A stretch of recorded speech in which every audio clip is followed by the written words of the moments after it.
I mean, and it helps because I'm a Heights boy. Heights beat Shaw for the first time in 12 years. My senior year, my senior year in 1997. Cleveland Heights is and I can't speak to what the school system is now, but it seems to be very similar. But Heights as a community is a microcosm of what the world could be. Oh, the 41 was, man, was the bus. 41 was the bus. I mean, my prime date went to Shaw. My mom's went to Shaw, so it's my So you good? Yeah, I was good. You ready? Ready to get started? I'm ready. I stay ready.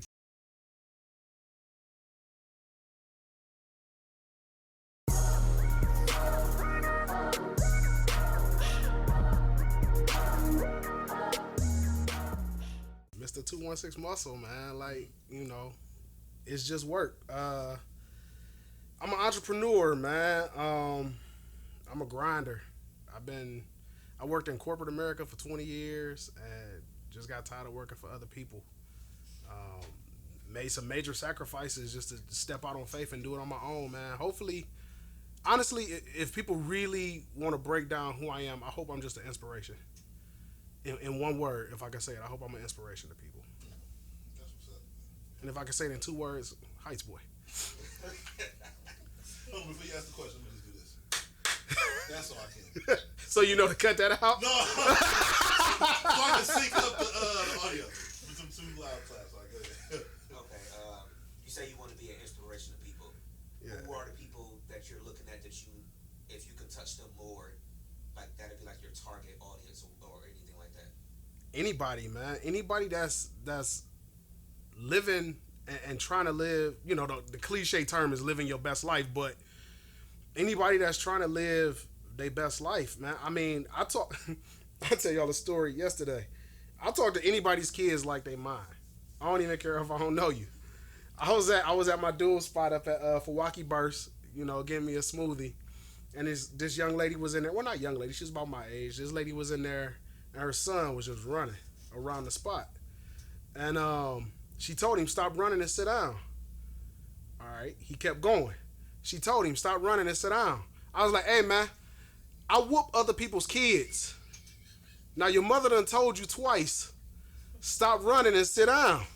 I'm going to need you to sit down. Like, I don't know this lady. I ain't never met these people in my life. And in some instances, people will probably cap at you. Don't talk to my kid like that, da-da-da-da, whatever, but that's just the way I am. Like, the kids on my street, if they in my backyard hooping, or if they out in front, playing baseball or something like that, they gonna get a talk from me. Hey, y'all come over here for a minute, checking on them, how your grades doing, what's this, what's that. It's just how I am. When I see people in the gym, I'm always one of the biggest dudes in the gym. That's just the way it is. I used to be. I'm not. But that's just the truth. It ain't no way to say it without it sounding like that. But I used to be one of the dudes in the gym that was unapproachable. Headphones on, yo, can I get a spot? No, because you interrupting my workout. Now, since I've gotten more into the fitness industry. And things of that nature, I want to help people. If I see somebody doing something jacked up, hey, do you mind if I give you a tip? I'll ask them if they mind, because you can't just walk up to people nowadays and be like, yo, dude, you about to break your back. They'd be like, man, I'm doing what I'm doing. You know what I mean? So I ask, yo, you mind if I give you a tip? I'm a trainer. Let me show you the proper way to do this. 1, it'll help you in the long run. 2, honestly, I don't want to see you hurt yourself. That's just how I am. I can't say what made me that way, but I worked in corporate America for 20 years, and I got to the point where I was an executive, and I was responsible for 100 people. I cared about my employees. I got in trouble in a job once because my boss was telling me I needed to write an employee up. I said, this dude come to work on time every day. He was one of our top performers for the year I've been here. He going through a divorce right now. He had 1 bad month. And you could write me up, but I'm not writing him up for that. Not for 1 bad month. If it was, you show me consistent laziness or something, all right, I understand.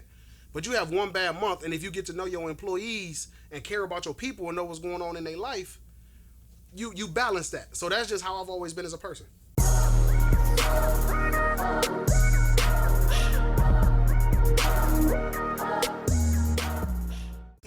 No, I'm smiling because the answer is jacked up. But we keep it real here, right? Let's go. All right. So I was the way I started lifting weights, and again, it goes back to the heights. The cats on my street was all like 3, 4, 5 years older than me. Them the cats I came up playing football with. But what they used to do was the younger cats, they used to just put us in the basement and put us on the bench and be like, lift this. How much is it? It don't matter. Lift it. You know, that's how my weightlifting journey started. And we talking like 11, 12, 13 years old. What's on the bench? Don't matter. Lift it. You know what I mean? So that's how I started lifting weights. And then playing football, you know. When I was in high school, I could have been a better football player than I was, but we didn't have a weight program. I fell in love with lifting weights because the cats I grew up with lifted weights. But all I did was the pretty boy lifts. All I did was bench. All I did was curl. You know, I wasn't working. I did leg presses. I ain't learned proper squat form or none of that till I got to college. You know, so I could have been a lot stronger, a lot more explosive than I was. But the way fitness became my life, 2009, I was with my girl at the time one night, and I hit rock bottom, man. Like, I was just out of breath. Like, I was with my girl one night. Like, we was doing the damn thing, and I really wasn't doing the damn thing. Like, I was not representing at all. I'm talking about knees and elbows, bro. Like, you know, like, I'm sweating on her. You know, I'm out of breath, and I'm like, I'm an athlete. This is embarrassing. You know what I'm saying? And I was still hitting the weights at the time. I was still strong, but I had zero stamina. I'm talking about my lungs. Like, I just couldn't. Baby, you gotta get on top. Like, this just not gonna work, you know. And dude, the next morning I just started running, like, real life. And it had been that way for a while, but it had just hit me that night. Like, there's no reason for you to be this out of shape, this out of breath. So it really came down to me wanting to be better in bed to satisfy my woman. You know, it's one of the reasons I got back into eating right, got back into doing my cardio and getting my body in shape. And then what I did was, through the process of doing that for myself, I wanted to help other people. Like, my sister found out she was diabetic. Okay, it wasn't an option. You're coming to the gym with me. Because my sister's 4 years older than me, and I want my sister here. So I started training my sister, and I was training my god sister, and I was training my best friends. And it just started like that, and it snowballed. So then my career grew, and I kind of got back away from it. I moved to Chicago with my job in 2017. I'm sorry. I moved to Chicago with my job in 2017. And if anybody knows the cost of living in Chicago, now mind you, I had an apartment in Chicago. I still have my house here in Cleveland, and I'm paying the mortgage on. My rent in Chicago was more than twice what my mortgage is here. So I got a part-time job, personal training. And I found my love again for training people, because that's always been my job in my career. I just wasn't doing it with fitness. So I just kind of put the two together. Boom, came, there it is.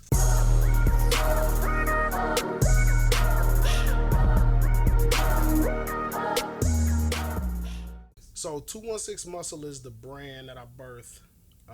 It'll be coming up on 2 years now. And honestly, my ultimate goal for 216 Muscle is to open my own gym. But I was trying to find a vehicle to raise capital to open my own gym. So I said I'm gonna launch a clothing line. And I sat at my table for like 2 hours just writing stuff out, just like brainstorming ideas. And I came up with like 216 fit, 216 da da da da. So when I wrote out 216 Muscle, it didn't even originally hit. When I started playing with designs, I was like, well, shit, the last 3 letters of muscle is CLE. Like, it just, and then when it just hit.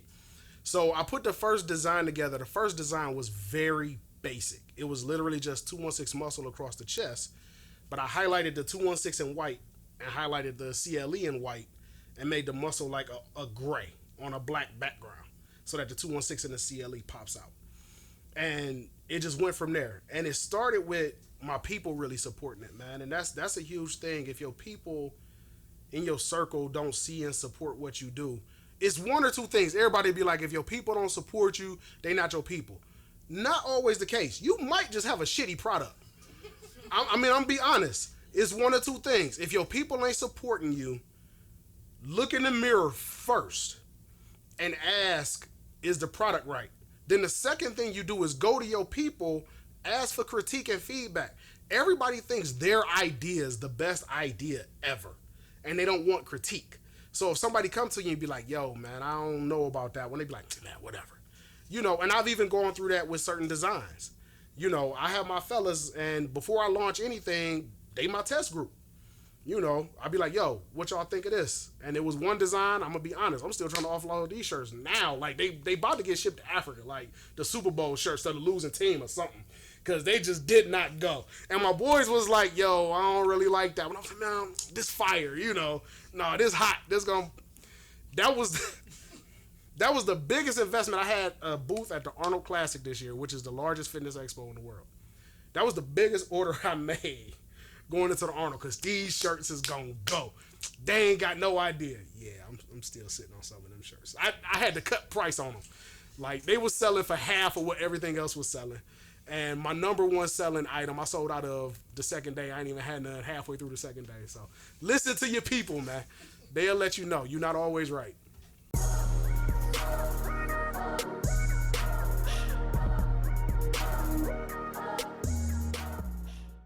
Jump. I mean, this ain't my first business. I've failed more than I won. My first foray into being an entrepreneur, like, I just knew I was gonna be Puff Daddy, bro. Like, one of my boys, and he was, he's fire. And the crazy part about it is, you know, Cleveland did not support their own artists. You starting to see a lot of it now, but 10, 15 years ago, Cleveland was not supporting their own artists. And one of my dudes, shout out to Legacy. Because, you know, when you get 40 and you still talk about your rap name, that shit is funny. But he was cold, man. I mean, like, real talk, we had a track that was produced by Young Yanni. Who, if y'all know Young Yanni, he did a lot of production for Maya, Lil Wayne, stuff like that. Dude, we had Ray Jr. on the track, you know, before anybody really even knew who Ray Jr. was. And the shit was dope. Cats like Ray stuck with it, you know, and made a career out of it. My dude, man, he had kids, you know, he had to step out, get a job. He was married, do what he had to do. And it got to the point where when we was pushing 30, that just wasn't the move no more. And we weren't seeing, I mean, he had went on tour with Dipset, you know, like we was making shit happen, but it wasn't happening fast enough. But that was my first foray. And, you know, sitting up with a 6-disc burner, burning CDs to like 4, 5 in the morning and getting up and going to work at 7. You know what I mean? And then going out every Thursday, Friday, Saturday, Sunday night when the clubs is hopping, you know, pushing CDs out the trunk. That's where it started. And that evolved into, actually, rewind. Before that, I was actually working in club promotions. And the way that started was one of my boys, Jeezy, was coming to town at the, what was the old club on the West Bank, the real big one? It was the Trilogy first. And then I forget what the name of it was, but it was over there by the Mirage on the West Bank. And they were bringing Jeezy to town and they was looking for investors. So I invested in the event and it banged. And I was like, oh, you mean I can double my money in one night? Like, they're like, how do I get in? So we did the club promotion thing, and then everybody knows what happened with the flats. And honestly, gentrification shut it down, man. They started shutting down all the hip-hop clubs and everything like that. And when it crashed, it crashed. So like 2007, 2008, it got real bad. But in the course of doing that, we was also doing the music. And, you know, we just kind of grew out of that, man. And I went back to corporate America. But I always knew it was something I wanted to do. My mother loves telling the story. My mother was a secretary for the gas company for 30 years, you know, until she retired. And she loves telling the story when we was kids My sister had to be like 8. She says I was like 4. You know, she tells me this story. And she says, she asked my sister, what do you want to be when you grow up? You know, and my sister said, I want to be a secretary like you. And then she asked me, what do you want to be when you grow up? And my response was her boss. You know, so that's just always been my mind state to grow. I'm never satisfied. And, you know, I'm just trying to get to that next level.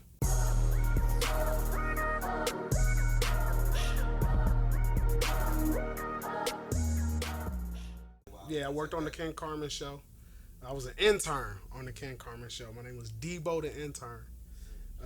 Ken Carmen had this thing where he named all his interns. And the first time he saw me, he just looked at me and was like, yeah, I got the perfect name for you. And I was wondering what it was going to be. But, yeah, I worked on the Ken Carmen show. But my radio career started, rest in peace, my uncle is Kendall Lewis. Yeah, the BSK, the Big Sports Kahuna, yeah. So he was working in radio, on internet radio station, and I just went to check it out one day, and he pulled me into a debate on the air. And at the end of the show, man, the owner of the station was like, "Yo, I need you back."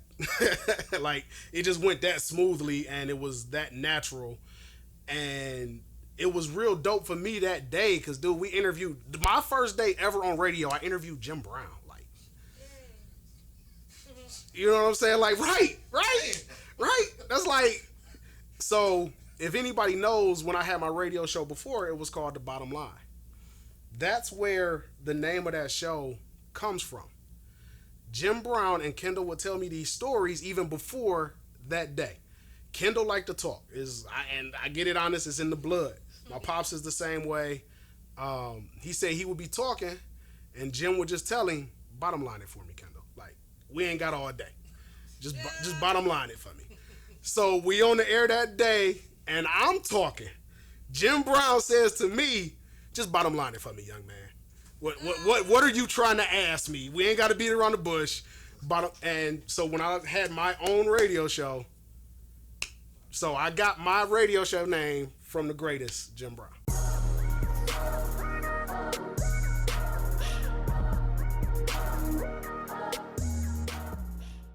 Shout out to Team 216. That's our fitness crew. You know, that's it was actually started by Body Trace Fit, but that's Bounty Tank, Just Train James, Blue Just Train, Rashida, myself. I'm missing somebody. Who am I missing? I'm missing somebody. Hold on. I think that shit again. How the fuck am I missing somebody? Oh, Sabrina. Sabrina live in Atlanta. So, like, you'll never see her. Sabrina Parr, who also has a background in radio. She used to work for K&R. But Sabrina Parr, you know, that's the Team 216. So, that came together, and actually, they were the original members. And I was in Chicago. But the way that I was birthed was Tracy and I had sat down probably 2-3 years ago, and I told her about my idea with 216 Muscle, and my goal was to bring fitness. Cleveland is one of the unhealthiest cities in the country, so our goal was to bring fitness to Cleveland. So she got some of the top people in the fitness industry in Cleveland together, and the team was formed. And, you know, I was coming home once, twice a month, and every time I came home, I just happened to be in with this crew, and we was working out. So Blue came to me first and was like, yo, we want you to be part of Team 216, then Tracy. And that's how we linked up. So that's how I met Tank. Then I told y'all, I'm a go-getter. So Tank had a promotional trip where he was working with a company out in LA. And they flew him and Tracy out there at the time. And I was like, yo, I'm going. Like, I didn't ask, you know, I was like, I'm gonna be there. And basically when I got there, what I did was, it was kind of like Tupac with Digital Underground, man. Like, I was a roadie. You know, I'm like, what you need me to do? Because, you know, this dude got fans. So he's at the event. He's trying to talk to fans and sell his merchandise and do this, that. And I'm like, yo, you go talk to them. I'm going to handle this. You know, like 2 hours in, like, yo, what you want to eat? I go get you something to eat. You know, I'm setting up the banners. You know, and most people, and this is what I'm talking about when I say remember, it goes back to the being able to accept critique from your people. This is the same thing. You got to be able to humble yourself and put yourself in a position to make moves. Now, my experience and my career in business, like, you know, I've been an executive making great money, da da da da, whatever. Now I'm flying out to LA on my own dime to basically be a roadie for this dude, but because I saw the vision of what everything was becoming. And sometimes it's just being in the right place at the right time. So that was October of last year. And just through the Team 216, we was rocking, hitting the weights, doing this, that, and the third, shooting videos, all that. And in January of this year, we went out to LA again for the Fit Expo.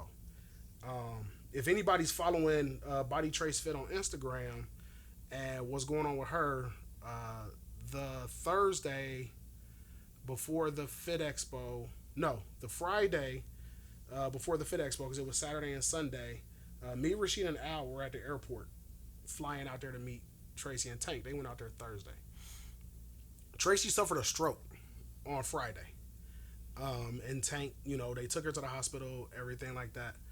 But somebody was, you know, Tank was out there for promotional. He was paid to be there. So he still has to do this event while your people is in the hospital going through something serious. So when we got out there, again, I just did what I thought was right.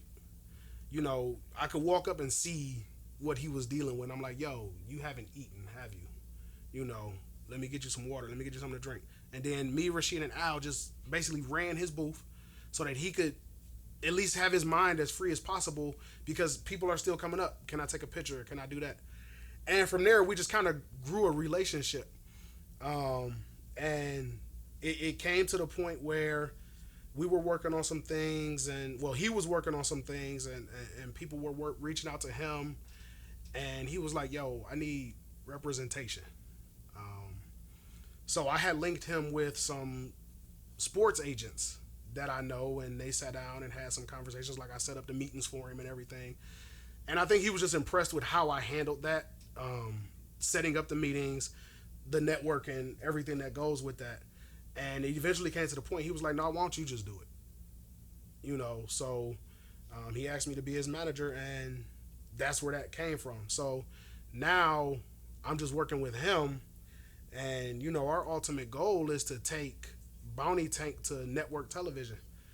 We're working on some projects to try to make that happen, and to get to 1 million followers on YouTube. We're working on trying to make that happen. I mean, when you look at, there's other bounty hunters out there, but the one thing with Tank is everything is 100% real. There's no reenactments. Everything you're seeing is happening. When dude jumped out that window, that ain't no stunt man.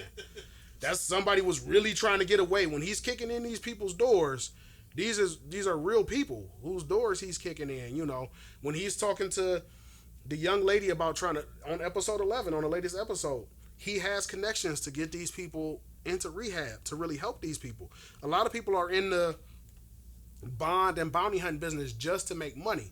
This dude genuinely has a good heart, you know, so that goes a long way. So if y'all not, follow at Bounty Tank on Instagram, YouTube, like and subscribe. We're trying to get the world's biggest bounty hunter to 1 million followers, and keep sharing it, keep posting, because we're trying to get this man a network TV deal.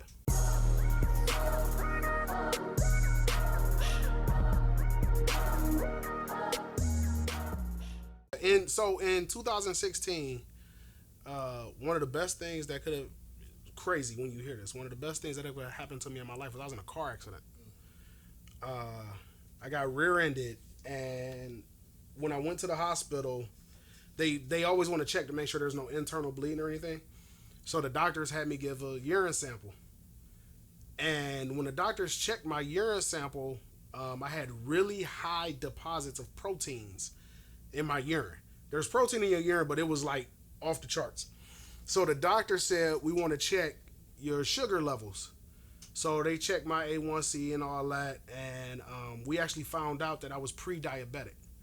So the doctor's asking, you know, have you been getting up in the middle of the night to go to the bathroom and stuff like that? And me, I'm just thinking I'm old, you know what I mean? Like, that my bladder ain't what it used to be. But pretty much at every night at 3 o'clock, I would have to wake up to use the bathroom. And she was like, yeah, that's a sign of, type 2 diabetes. And I was always dehydrated.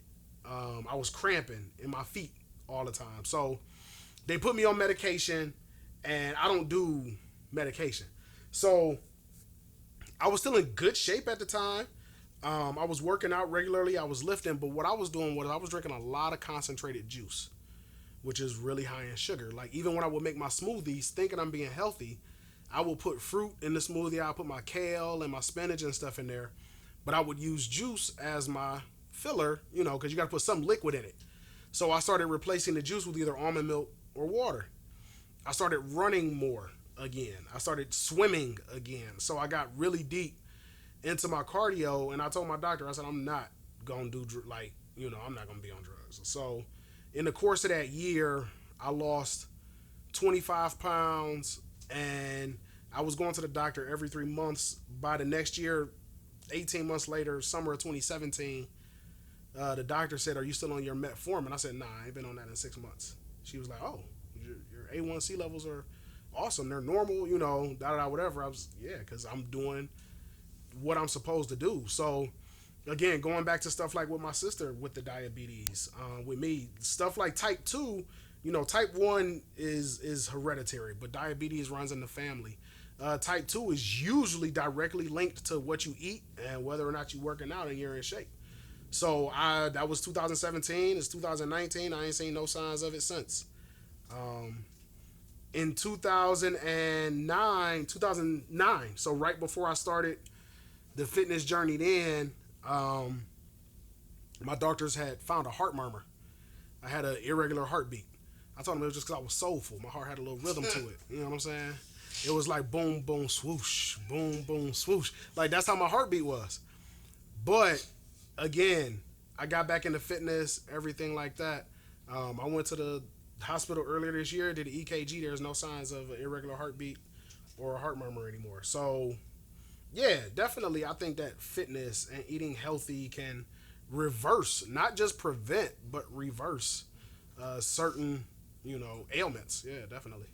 Right, my knees, my joints, my hips don't hurt no more. Like, just everything used to be sore. Like, all of that is gone.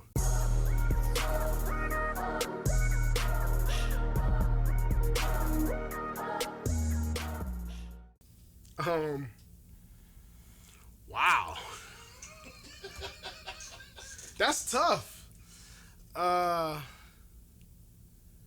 Because I'm probably a weird person to ask that question, because I have a genuine sense of love for like everybody, bro. Like, even people that have done me wrong. People be like, how you still cool with that person? Like, I don't know how to hold a grudge for too long. Like when it first happened, like, my vitriol is bad. But I don't know how to hold grudges. Like, life is love. You know what I mean? Like, if you're going throughout your day, like, I tell my boys, I love you, man. You know what I mean? Like, just on a humble, out the blue, hey, man, is everything cool? Just want you to know I love you. You know what I'm saying? We don't share enough love as people, and I'm not a very emotional creature. I think if anybody's into Star Wars, man, like, I'm a lot of ways, I'm like a Jedi. Like, I don't believe in attachments to things, which also for me makes it hard to form habits, which doesn't work well in the fitness industry, but it also allows me to have empathy and not just sympathy for my clients, because I can understand the struggle of trying to maintain. Man, my weight has been up and down so much in my life that I can understand that struggle because I don't form habits. Good thing about that is I've never been addicted to anything. No, if I want to have a drink, I'll have a drink. At one point in time, I didn't drink for a whole year. And my friends was like, dude, you're just not as fun. And I was like, that's cool. If I need to have alcohol to be fun, then, if I want to get high, I get high. If I don't want to get high, like, I don't form habits. But that also makes it hard for me to stick to a meal plan every week. Stick to my workout regimen. That's why it's important that you have a support system and a crew. But That's where the love comes in, because if you and your people are operating on the same plane, all of your goals can be accomplished. I really feel like there is room at the table for everybody to eat. People feel like if I let you sit at the table, I gotta cut my piece of pie smaller. No, we just grow the freaking pie. Because you bring more ingredients to the table that we can just grow the pie. So there's room at the table for everybody to eat. And I have a genuine love, just like for everybody. You see these cliques. And dude, I'm saying the fitness industry is like high school. They had these little cliques. And people be catty and stuff like that. Like, if you don't cross me personally, and even if you do, at some point I'm going to just get over it. But if you don't cross me personally, like, I'm just cool with everybody, because you're not taking food out of my mouth.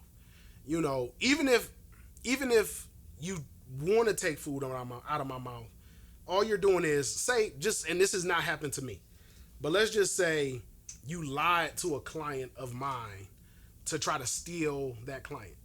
The way I see it, if you steal that client from me, that hour or hour and a half or 2 hours, you just opened up an opportunity for me to do something else. You know what I mean? So that's how I look at it. And people should just need to. I'm a hippie at heart, man. You just gotta love and peace, baby. You just gotta understand that.